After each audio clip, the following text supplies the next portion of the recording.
When we reach a certain age, let's say, well after 60, it's natural to start reflecting on the quiet, private habits that have been with us for decades.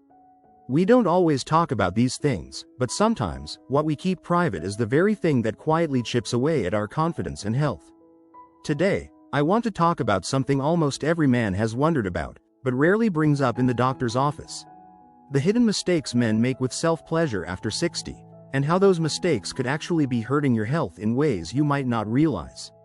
If you're watching this, you're not alone in your curiosity. These questions come up more often than you'd think, even if they rarely make it into everyday conversation. Let me begin by sharing a story that may sound familiar to some of you. A few months ago, a gentleman named Frank, he's 68, retired, and living a busy, fulfilling life, came to see me with a concern he found difficult to put into words. He said, "Doc, I don't have any serious problems, but I just don't feel like myself these days.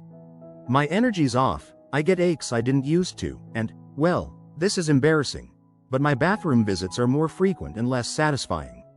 As he talked, I noticed how hard it was for him to look me in the eye. When I gently asked him about his private habits, he hesitated, then admitted he'd been reading all sorts of advice online about how self-pleasure could actually be good for his prostate and mood.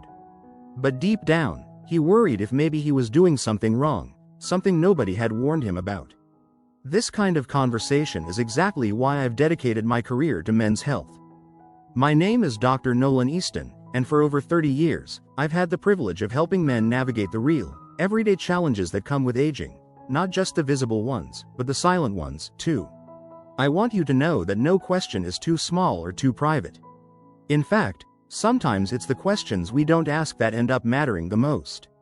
Now, why am I focusing on this topic today? Because after 60, the rules change. What was perfectly fine at 30 or 40 may not be as harmless now. The body is different, our hormones, our circulation, even the skin and tissues, down there, have changed in subtle but important ways. Self-pleasure, when done mindlessly or under the wrong assumptions, can trigger hidden problems. Soreness that doesn't go away, irritation that leads to infection, or habits that keep you up at night when what you need most is good, restful sleep. And that's just the beginning. I want you to feel empowered with knowledge, so you're not accidentally sabotaging your energy, your sleep, or even your ability to enjoy intimacy when it matters most. Here's the truth. Taking care of yourself means more than eating right and taking your pills. It means understanding every part of your health, including the parts you keep private. The value of today's conversation is simple but profound.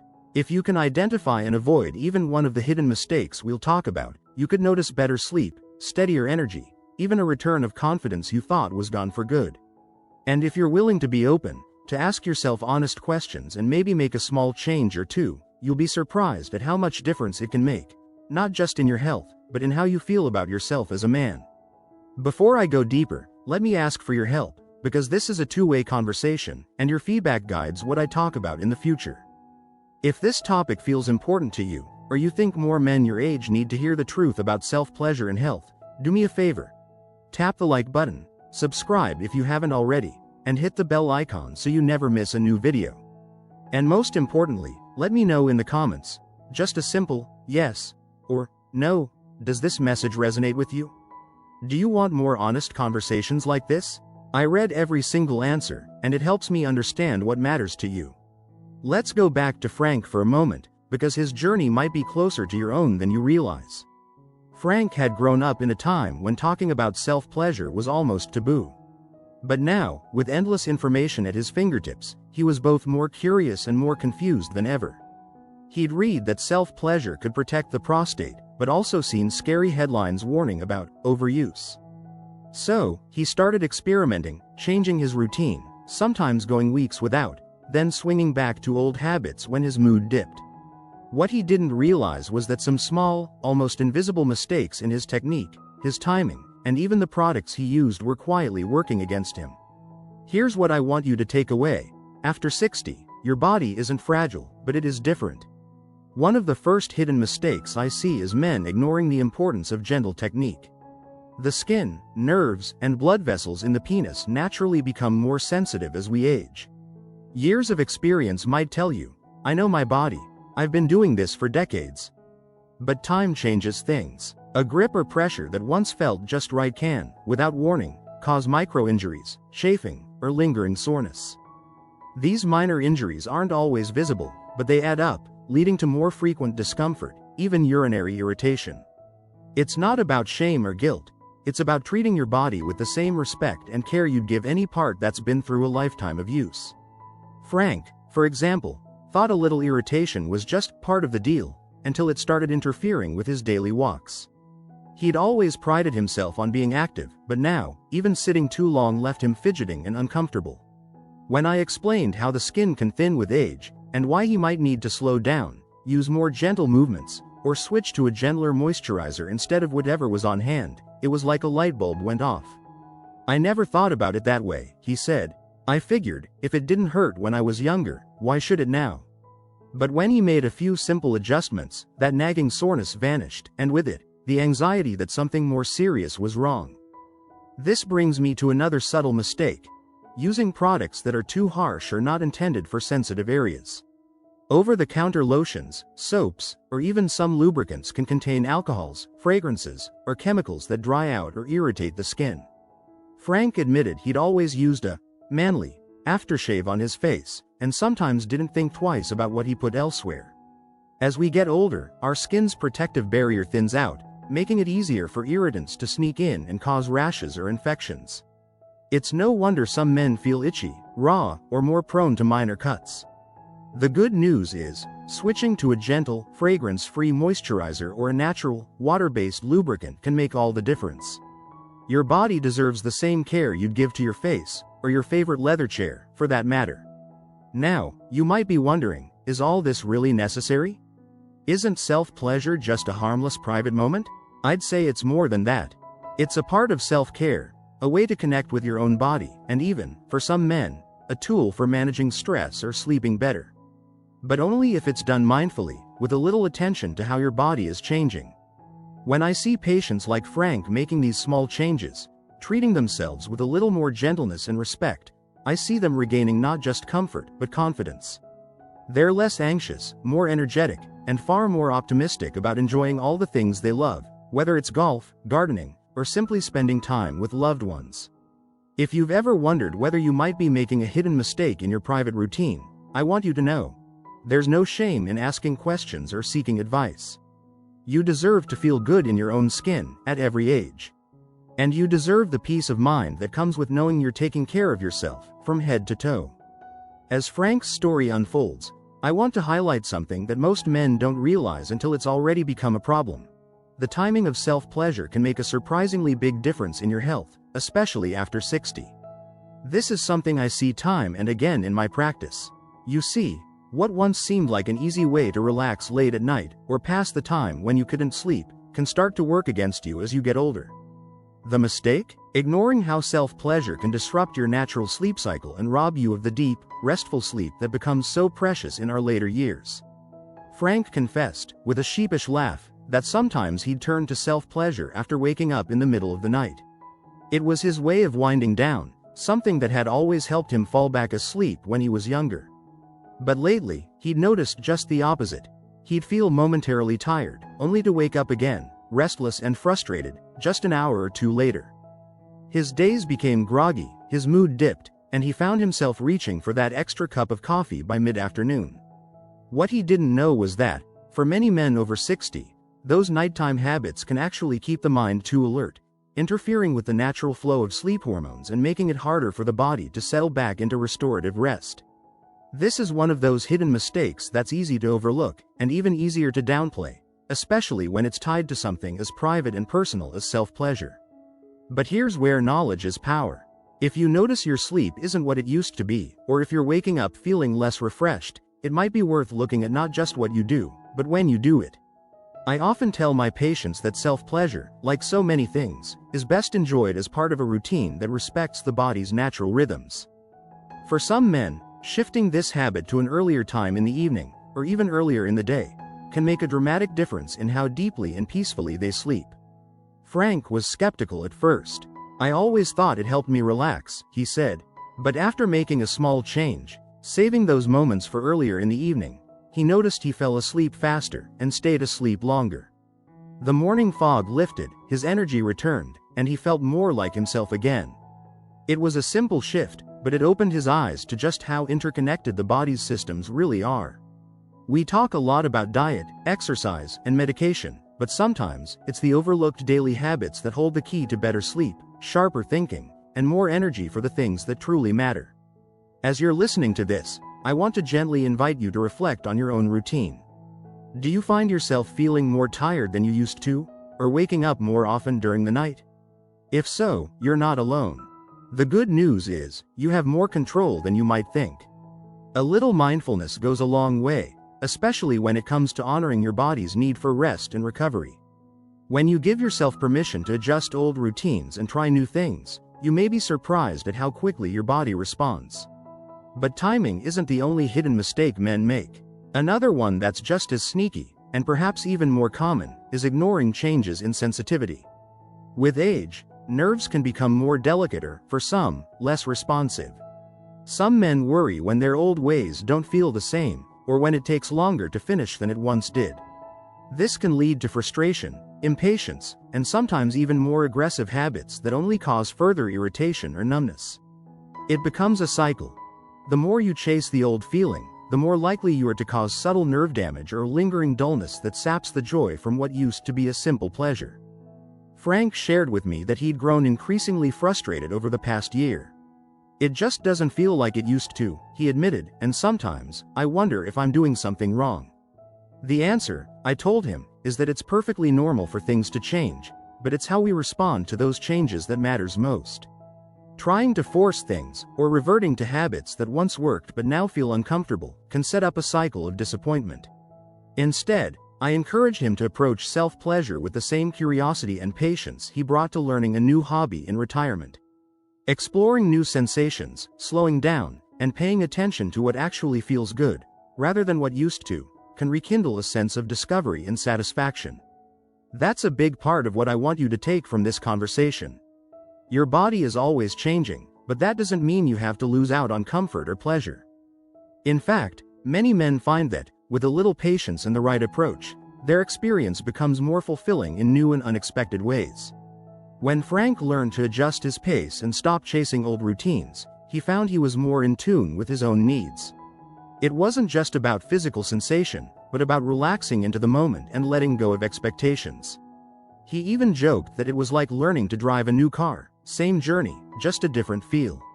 Now, I want to circle back and gently remind you, if this message is connecting with you, if it feels like I'm talking about your own experience or something you've wondered about, please hit the like button, subscribe to this channel, and don't forget to tap the bell icon so you'll know when I post new advice. And, as always, leave a quick yes or no in the comments if you feel these topics matter. Your feedback truly shapes what I talk about, and I look forward to hearing from you. Remember, I read every answer, and your participation helps me help more men like you. There's another subtle mistake I see too often. Men who neglect their emotional well-being when thinking about self-pleasure. We tend to focus so much on the physical, on whether things are working as they should, that we forget how much our mood, stress level, and even our relationships play a role. For Frank, retirement had brought new freedoms, but also a quiet sense of loneliness he wasn't used to admitting. He'd begun to rely on self-pleasure not just for physical release, but as a way to cope with boredom and even anxiety. Over time, though, it left him feeling more isolated, not less. I told Frank something I'd like to share with you, too. There's nothing wrong with seeking comfort in familiar routines, but when we use them to mask feelings of loneliness or sadness, it's easy to lose touch with other sources of connection and joy. For some men, this can mean missing out on opportunities for closeness with a partner, or letting old hobbies fall by the wayside. It's important to check in with yourself. Are you turning to self-pleasure as a healthy, enjoyable part of your routine, or is it filling a gap that might be better served by a good conversation, a walk with a friend, or a new activity? Frank took this advice to heart. He started reaching out to old friends, got back into gardening, and even tried a local community group. The change in his mood was almost immediate. He found himself enjoying his private moments again, not because he needed them to chase away loneliness, but because they were just one of many ways he could care for himself. The sense of isolation lifted, replaced by a quiet pride in taking charge of his own well-being. If there's one thing I hope you remember, it's this: your health is about more than just avoiding mistakes. It's about embracing the changes, looking for new ways to feel good, and staying connected to your body, to your feelings, and to the people who matter most. Aging isn't about losing what makes life enjoyable. It's about finding new ways to experience it fully, with confidence and peace of mind. And you deserve nothing less. We've explored how subtle shifts in timing and technique can change everything after 60, but there's another side to self-pleasure that many men overlook: how our underlying health and medications can quietly shape our experience in ways we never expected. When I sit with men like Frank, they often want to know, is something wrong with me, or is it just age? And the answer is, it's rarely just one thing. Sometimes, the very pills you take to protect your heart or control your blood sugar can play tricks on your body's ability to respond, not just in the bedroom, but in those private moments as well. Frank had been put on a new blood pressure medication about a year before we met, and he noticed almost immediately that his sensitivity had changed. What used to feel pleasurable now felt dull, and sometimes, nothing seemed to happen at all. He worried this was a sign of something serious, or worse, a slippery slope toward losing part of his manhood for good. But when we looked closer, we saw a clear connection. Some medications are known to dry out the skin, decrease natural lubrication, or interfere with the nerve signals that make pleasure possible.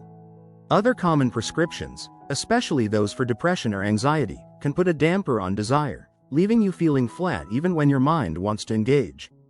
This isn't a reason to panic or skip your medication. Never do that without talking to your doctor first. Instead, it's about being aware. If you've noticed changes since starting a new prescription, don't suffer in silence. Bring it up with your doctor or pharmacist. There are often alternatives or simple adjustments that can make a world of difference. Frank and I worked together to review his medications, and with his cardiologist's help, he was able to switch to an option that was kinder to his body in more ways than one. Within weeks, his sensitivity returned, and his confidence soared.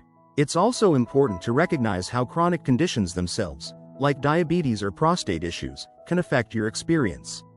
Nerve endings may become less responsive, blood flow may not be as strong, and sometimes, it takes a little more creativity and patience to find what feels good. The big mistake is ignoring these changes, blaming yourself, or assuming you're just past your prime. The truth is, there are many ways to work with your body, not against it, so you can continue to enjoy a satisfying, private relationship with yourself for years to come. Frank had always prided himself on being independent. He fixed things around the house, managed his finances, and took care of his wife when she was ill. But it wasn't until he admitted he needed help with this most personal issue that he really reclaimed his sense of control. Together, we focused on practical adjustments: a slower pace, a focus on relaxation rather than performance, and, perhaps most importantly, learning to enjoy the journey, not just the outcome. I reminded him, and I'll remind you, that pleasure isn't just about a physical release. It's about feeling comfortable, respected, and at ease in your own body. There's another common mistake I see, and it's one many men never talk about: comparing yourself to your younger self, or to stories you've heard from others. The internet is full of promises and quick fixes, many of them unrealistic or even harmful. Men in their 60s, 70s, and beyond are bombarded with messages about reclaiming your youth, but often, these shortcuts do more harm than good. Supplements, devices, and extreme routines can actually create anxiety, undermine confidence, or even cause physical harm, especially when used without a doctor's guidance. Frank once confessed he'd bought an expensive, male enhancement product online, hoping it would turn back the clock. Not only did it not work, but it left him feeling even more discouraged. We talked openly about realistic expectations, and how true satisfaction comes not from chasing lost youth, but from embracing the present, making the most of the body you have now, with all its strengths and quirks. The best approach is to cultivate curiosity and patience, not frustration or regret. If something isn't working, don't force it, adapt, and look for new ways to find enjoyment. I want to take a moment and encourage you to be part of this conversation, not just as a listener but as a participant.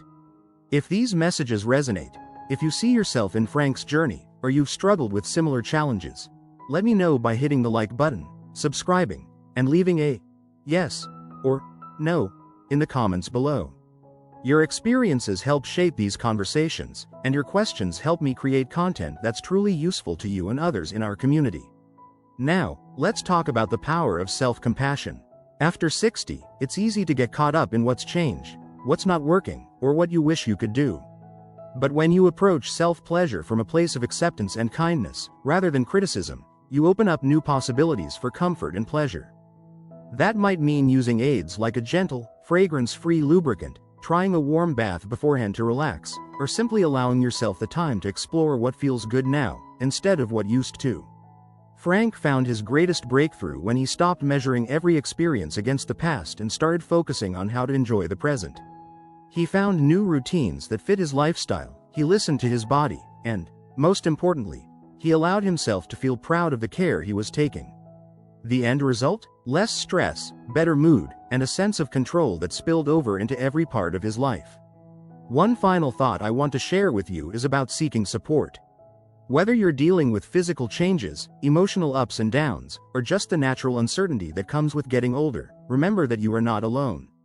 There are doctors, counselors, support groups, and communities, like this one, ready to help you. Asking for help is a sign of strength, not weakness.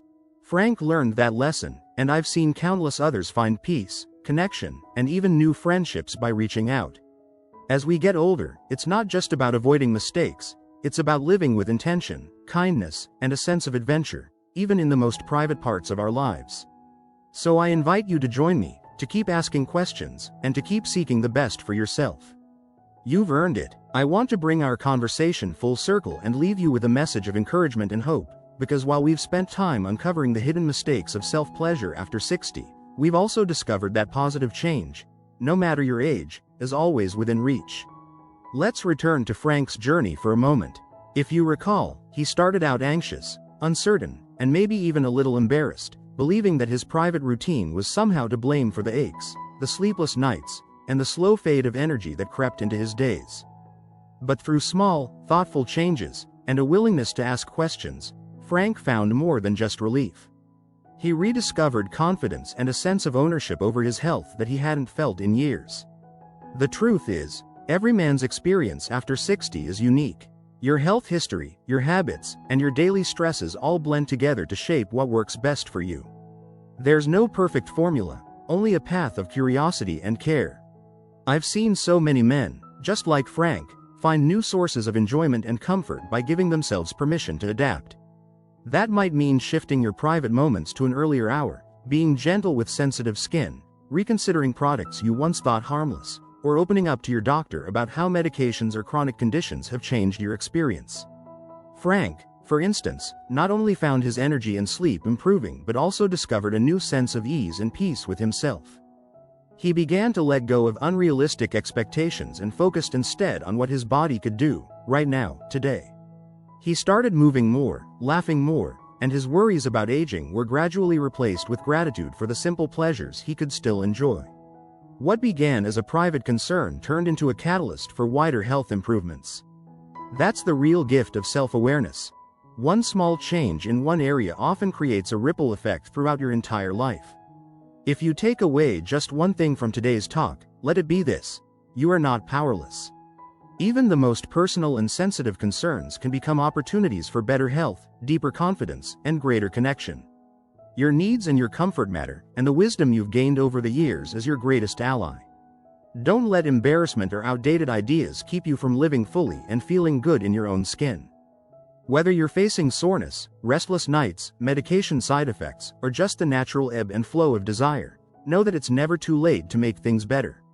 As you move forward, I encourage you to practice patience with yourself. Some days will be easier than others. But remember, small adjustments can yield big improvements. Whether it's changing the time of day, switching to a gentler moisturizer, asking your doctor about your medications, or simply checking in with your emotions, you have options. And you have a community here that supports you. That's why I want to invite you one more time to join our ongoing conversation. If you haven't already, please take a moment to like this video, subscribe to the channel, and tap the bell icon so you'll know when I post new advice. And in the comments, just let me know, does this message speak to you? Type yes or no. Every answer is read, and your input really does help me shape the advice I share, so we can keep tackling the topics that matter most to you. I want to thank you for your openness and trust. These aren't always easy things to talk about, but every time you tune in, ask a question, or share your experience, you help break down barriers for other men who might be struggling in silence. You're not just helping yourself, you're helping create a kinder, more understanding world for every man over 60 who deserves support, respect, and honest answers. If you find yourself facing a setback or an unexpected challenge, remember Frank's story. He began with doubts and questions but found his way forward step by step. You can do the same. You might even discover, as Frank did, that addressing these private health matters leads to better sleep, more energy, and renewed joy in the things you love. Sometimes, the most profound changes come from the smallest choices. So as we wrap up, let me offer this final thought. You have earned the right to care for yourself, to ask questions, and to make changes that improve your life, no matter how small they seem. Don't wait for permission from anyone else. Your comfort, your confidence, and your well-being are worth it. Thank you for joining me, for your courage in facing these topics head-on, and for being part of a community where no question is too private and no concern is too small.